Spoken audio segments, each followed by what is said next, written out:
enhorabuena para usted y para toda su familia. ¿Cómo le va?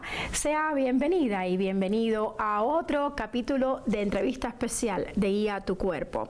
Y empiezo con una pregunta. ¿Qué tanto sabe usted del tema de la audición?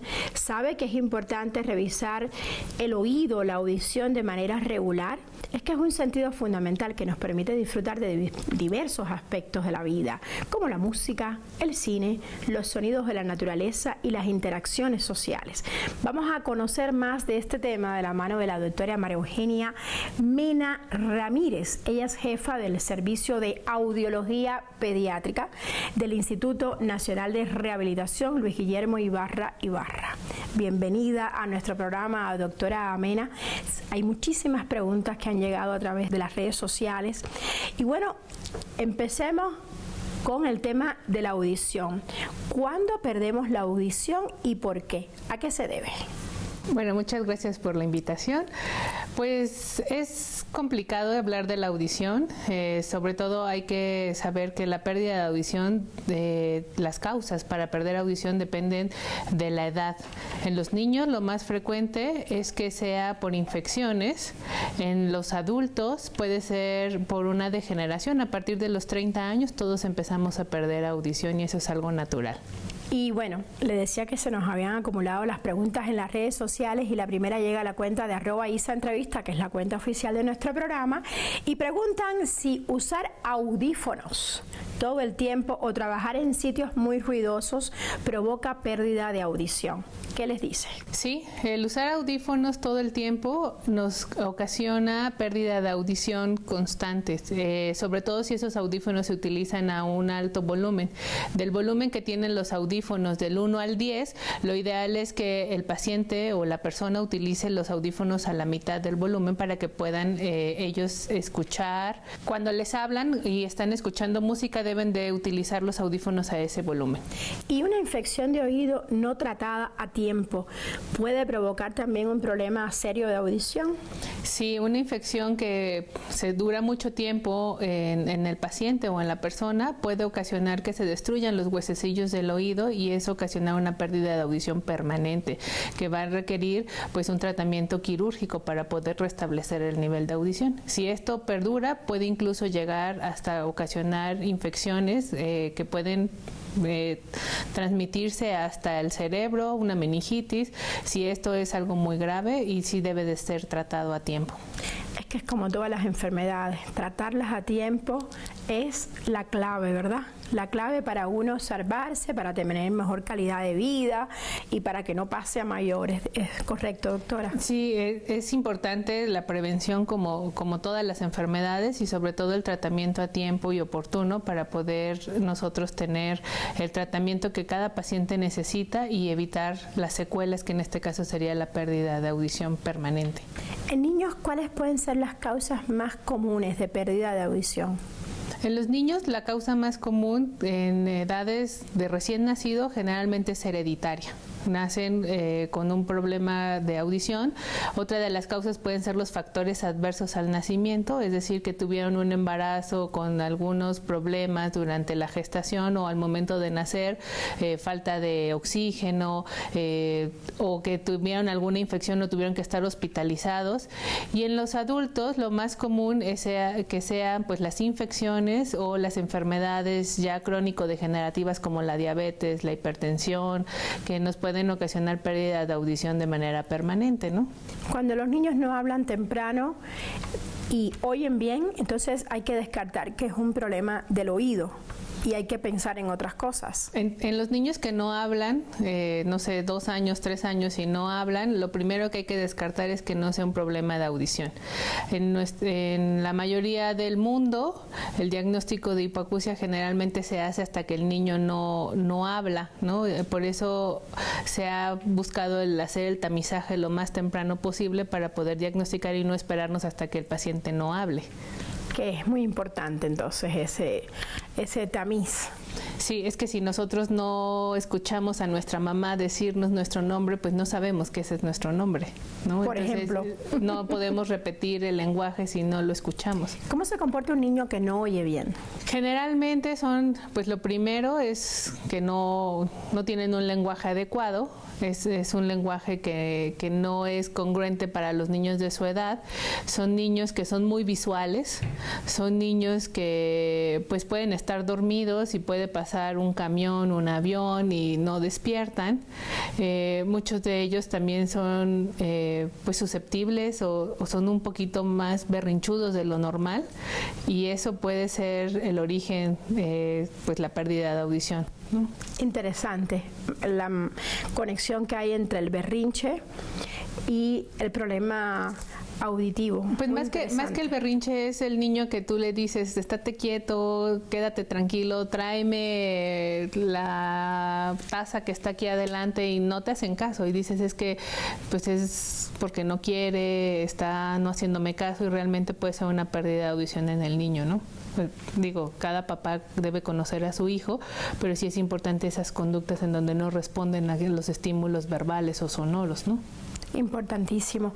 Doctora, y aquí nos preguntan si es verdadero o falso que la acumulación de mocos o de cerilla, supongo que sea algo similar, pero usted nos los dirá, también afecta al oído y provoca pérdida auditiva. Bueno, en el oído tenemos tres partes, que es el oído externo, el oído medio y el oído interno. El oído externo es lo que nosotros vemos aquí, que es el pabellón auricular y el conducto auditivo. En ese oído externo generalmente tenemos cerilla. La acumulación de cerilla, si se hace un tapón por el uso de los cotonetes que nosotros usamos normalmente, y que al meter el cotonete empujamos la cerilla y hacemos un tapón, pues ese tapón va a impedir que el sonido pase, y sí nos puede causar una pérdida de audición que generalmente... ¿A la corta o a la larga? Pues es una pérdida de audición que cuando se forma y ya no deja pasar el sonido, pues en ese momento uno ya siente la pérdida de audición. Se quita el tapón y el paciente vuelve a escuchar. Son las que le llaman pérdidas de audición temporales. Son temporales. Pero no provoca una pérdida de audición permanente. A menos de que ese tapón se infecte y pueda generar una infección en la piel y que se meta a nadar el paciente y genere una infección y eso perfore la membrana del tímpano y se vaya hacia los huesecillos, eso sí pudiera ser algo que sea permanente. Por eso es importante pues revisarse en cuanto empieza a sentir esa pérdida de audición. ¿Cómo quitarle a los niños esos mocos que aparecen en el oído? Y suena raro, mocos en el oído, porque todo el mundo se imagina mocos en la nariz, pero sí existen los mocos en el oído. ¿Qué son? En el oído hay un recubrimiento que es como la mucosa que tenemos en la nariz. Hay un conducto que va de la garganta hacia el oído. En ese conducto puede ser que se cierre, que es como cuando nosotros vamos en la carretera y sentimos que se nos tapan los oídos y que tenemos que bostezar. Ese conducto se cierra. En los niños puede ser que cuando tienen infecciones de vías aéreas se tape ese conducto y entonces ahí adentro se acumula líquido que se vuelve moco, y ese líquido y moco nosotros no lo podemos ver porque no nos sale por el oído. Como el de la nariz. ¿No? Como el de la nariz. Hasta que se acumula demasiado se puede perforar la membrana y entonces va a salir por el oído, y es cuando le dicen, las personas dicen se le reventó el oído al niño, ¿no? O al paciente. Entonces se perfora y eso se puede sacar. ¿Y cómo se quitan los mocos en los oídos? ¿Uno lo puede hacer con su hijo? ¿De qué manera? Que hagan algunos ejercicios para hacer que ese conducto que se llama trompa, la trompa de Eustaquio, se pueda mover al estar comiendo cosas fibrosas, al estar bostezando, inflando globos. Todo esto nos ayuda a que se abra esa trompa y ese oído y ese moco salga por esa trompa de Eustaquio y salga hacia la garganta y se vaya. ¿Y eso es lo mismo que la otitis media serosa o son conceptos diferentes? Porque cuando vamos al médico que tenemos dolor de oído nos dicen, es una otitis. Pero cuando es serosa, ¿qué implica? La otitis media serosa es justo la acumulación de moco, que es el líquido que les explicaba que sale, se vuelve moco y ese moco está ahí. Es moco hialino o moco transparente que todavía no genera infección. Ajá. Como es un lugar que está cerrado y que no se ventila, pues las bacterias ahí obviamente les gusta estar y puede generar una infección, que esa ya es la otitis aguda, crónica, que se puede convertir si no la tratamos a tiempo. Doctora Mena, ¿y cuánto, del 1 al 10, cuánto debe preocuparnos que un oído esté tapado? Pues 6, yo le daría un 6. O sea, si es algo que pasó ahorita, si es algo que pasó en este momento, que estaba yo aquí y de repente perdí audición, yo le daría un 10. Eso, y no recuperas, digo, sí nos pasa que de repente se te tapa el oído y se te destapa y ya, pero si se te tapa y no destapa y no escuchas, esa es yo le daría de importancia un 10, porque eso puede ser una hipoacusia súbita, que si no la tratas en los primeros días, puede ser permanente. Doctora, nos llega otra pregunta relacionada con qué pruebas o exámenes debemos hacer para detectar que tenemos problemas de audición, pero le propongo irnos a una breve pausa y luego vamos con este tema. Ya volvemos, atentos, que este tema de la audición es súper importante.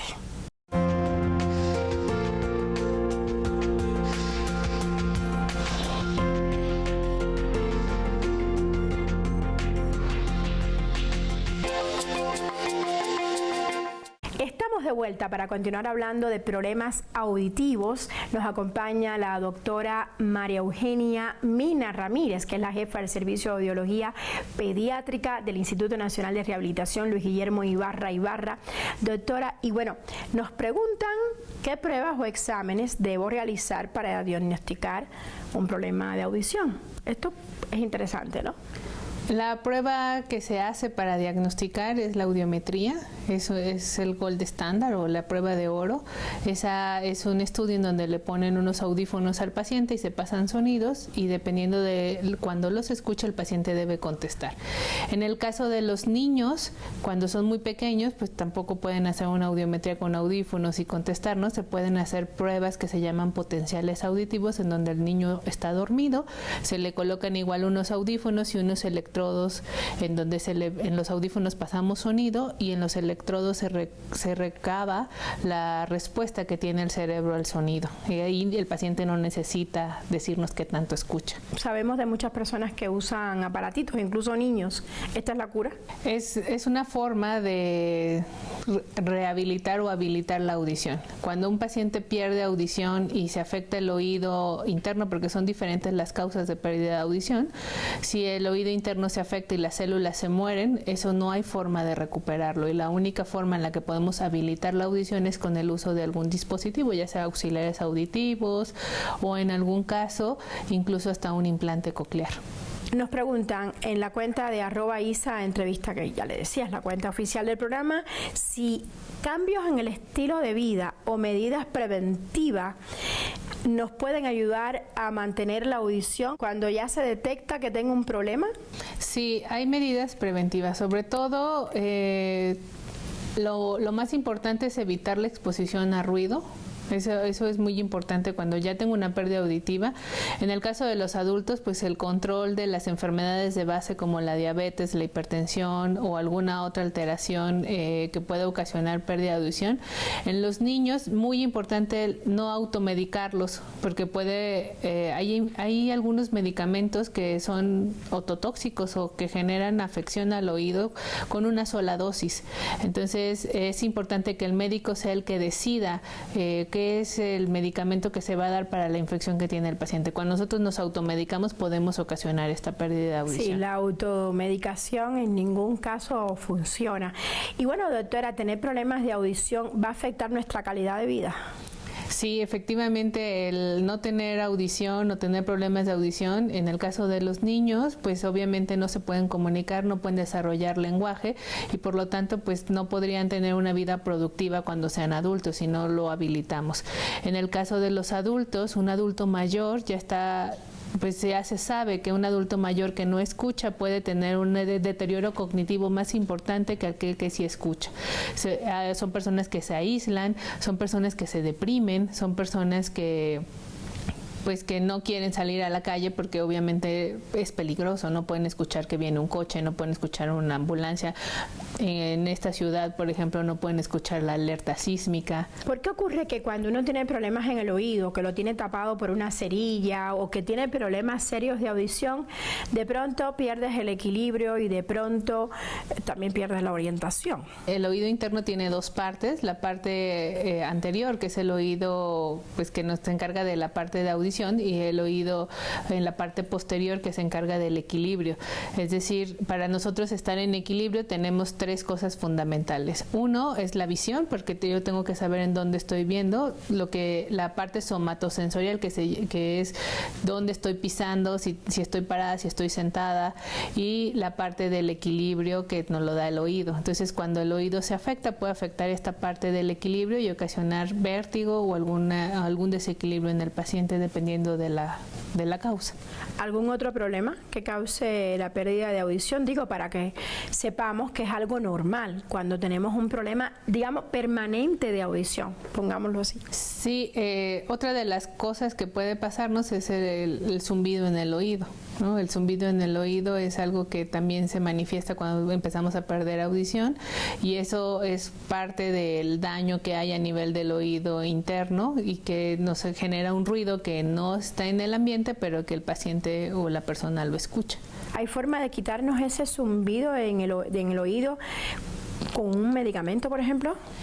Hay muchas formas de curar ese zumbido. Hay terapias, hay medicamentos, todo dependerá de la causa para poder diagnosticar y dar el tratamiento efectivo. A veces el solo hecho de usar auxiliares auditivos es suficiente para disminuirlo, pero otras veces sí tienen que recibir una terapia específica, y eso pues lo tiene que ver el especialista, que es el audiólogo. Doctora, y también la presión alta provoca zumbidos en el oído. ¿Cómo distingo que el zumbido en el oído tiene que ver con un problema de presión alta o tiene que ver con que tengo problemas de audición? Pues cuando se hace el estudio de este zumbido, una de las cosas que hay que descartar es que no sea algo orgánico, la presión alta o alguna otra causa. Entonces se debe de medir la presión, y el especialista es el encargado de hacer ese diagnóstico diferencial para saber que la causa es específica del oído o alguna otra causa externa, y darle el tratamiento que requiere. Hablamos al inicio del programa de qué pasa cuando un niño no oye bien, pero ¿qué pasa cuando un adulto no oye bien? ¿Qué señales nos indican que hay que ir rápido al médico, hay que hacerse la audiometría, hay que averiguar qué está pasando con nuestra audición? ¿Cuáles son esas señales? En los adultos, lo primero es que empiezan a escuchar la televisión muy fuerte. Que le suben el volumen a todo lo que da la televisión. Mi mamá. Que les hablan y ¿qué? Mande, no te escuché. O si están en un lugar como un restaurante en donde están hablando muchas personas al mismo tiempo, y pierden lo que están hablando, no saben de qué están hablando, adivinan las palabras, o incluso se vuelven un poquito más susceptibles de enojarse, ¿no? Se enojan con mayor frecuencia. ¿Y la pérdida de audición está relacionada de alguna manera con demencia o con pérdida o deterioro cognitivo? Sí, en los adultos, un paciente que no escucha bien puede tener alto índice de desarrollar una demencia en edad adulta. Por eso es muy importante hacer las detecciones y el seguimiento de estos pacientes. ¿Y es verdadero o falso, doctora Mena, que todos los adultos mayores de 70 años sí o sí experimentan algún tipo de pérdida auditiva? ¿O eso es un mito? No, nosotros todos, en general toda la población, a partir de los 30 años empezamos a perder audición. La forma en la que cada uno pierde audición va a depender de las condiciones y del estado de salud de cada persona, y además la parte hereditaria, ¿no? Hay enfermedades que se manifiestan hasta los 40, 50, 60 años. La mayoría de nosotros vamos a ir perdiendo audición, pero a partir de los 60, 70 años empieza todos a perder audición en diferente grado, pero todos perdemos audición. No todos vamos a requerir el uso de auxiliares auditivos, pero sí una gran población o una gran proporción de la población lo va a requerir. Por eso es importante hacer sus detecciones y sus seguimientos. Y si entra un insecto o una basura al oído, ¿esto va a acelerar el problema de pérdida auditiva de alguna manera? Pues no, porque si entra, tenemos la membrana timpánica que nos cubre, que nos protege, y el cerumen, y se queda atrapado ahí. Una vez que se quita ese insecto, pues no pasa a mayores, no es que acelere la pérdida de audición. Lo que sí podría ocasionar es que si no lo quitamos, puede hacer una infección en el oído, y eso pues una cascada de cosas que nos pueden pasar hasta entonces perder hay que ir al audición. médico, te entra algo al oído y mejor ve al médico para que te haga un enjuague. Le llaman, ¿cómo le llaman cuando ustedes limpian el oído? Un lavado óptico. Un lavado óptico. Díganos hasta dónde podemos lavarnos el oído y cómo hacerlo. Bueno, los oídos no se lavan. O sea, no se deben de lavar, no se deben de lavar. Una forma en la que nosotros le decimos a los pacientes es que se limpian con los codos. O sea, pues al tratar, pues obviamente no lo podemos hacer. Se lavan las orejas, pero no el oído. Se Esa es la diferencia. Se lava el pabellón auricular cuando uno se baña. Ajá. Y lo único que tenemos que hacer, o el uso de los cotonetes, es para limpiar la parte externa, no introducirlo jamás. Esta parte de aquí, pero nunca meterlo.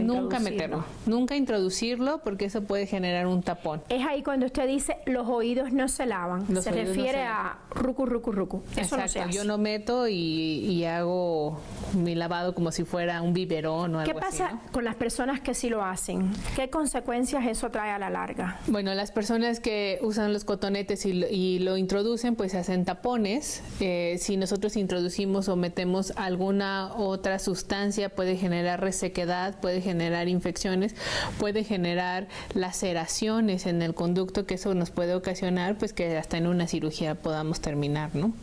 Ahora, los que nadan mucho, los deportes acuáticos, esos por lo general provocan dolores de oído, que le llaman otitis, y hablamos del tema, pero ¿qué deben hacer las personas que están constantemente relacionadas con el deporte acuático? Lo ideal es que utilicen tapones para nadar, unos tapones que cubran para que el agua de la alberca, que generalmente no es totalmente limpia, no entre al conducto, y eso no puede ocasionar una infección que se llama otitis externas. Ellos son a nivel del oído externo.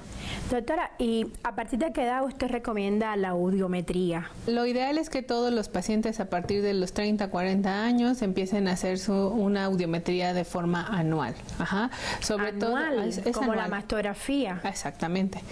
Esto sería ideal en todos los pacientes, pero sobre todo aquellos en los que empiezan a sentir dificultad para escuchar, cuando alguien les habla, si están en un ambiente con escucha competitivo como un restaurante y empiezan a tener problemas, a esos pacientes hay que hacerles las detecciones más tempranas. Las detecciones son anuales. Y doctora Mena, además de la pérdida de audición de la cual hemos hablado a lo largo del programa, ¿qué otros problemas podemos tener con nuestros oídos? También mencionamos la otitis. ¿Qué más? Podemos tener malformaciones, podemos tener infecciones en la parte de afuera, podemos tener traumatismos. Hay pacientes que les explota un cohete y tienen traumatismos, o podemos tener laceraciones, heridas, pues son muchas las causas que podemos tener en nuestros oídos. Entonces, ¿usted qué nos sugiere? ¿Cómo protegernos cuando estemos en un lugar de muchísimo ruido? Así que, por ejemplo, un lugar con música, queremos escuchar la música porque nos gusta el concierto que estamos viendo o el festival donde estamos, pero de pronto se vuelve tremendo para los oídos. Sí, lo ideal en ese tipo de eventos, que es donde la música hasta se siente y vibra, es que utilicemos algunas protecciones auditivas para sí disfrutarla, pero no tan fuerte como se escuchan las bocinas, para evitar justo que cuando salgamos del concierto o de ese lugar tengamos esa sensación de que no escuchamos por un tiempo. ¿Qué es lo que usan las personas que trabajan con tornos, en lugares muy ruidosos, ¿no? Que es su día a día. Definitivamente sí hay que protegerse. Gracias, doctora Mena. Muchas gracias por estar con nosotros y por darnos respuestas tan concretas que nos van a ayudar a todos. Gracias. Y bueno, usted tome nota, es importantísimo lo que se ha hablado aquí hoy. La revisión regular de nuestra audición es esencial, no hay otra palabra. ¿Por qué? Porque nos permite detectar y abordar cualquier problema auditivo y sobre todo proteger nuestra audición, mantener una buena comunicación y disfrutar plenamente de la vida. De eso se trata. Cuídese mucho y ámese más. Espero haya tenido un grandioso día. Nos vemos la otra semana.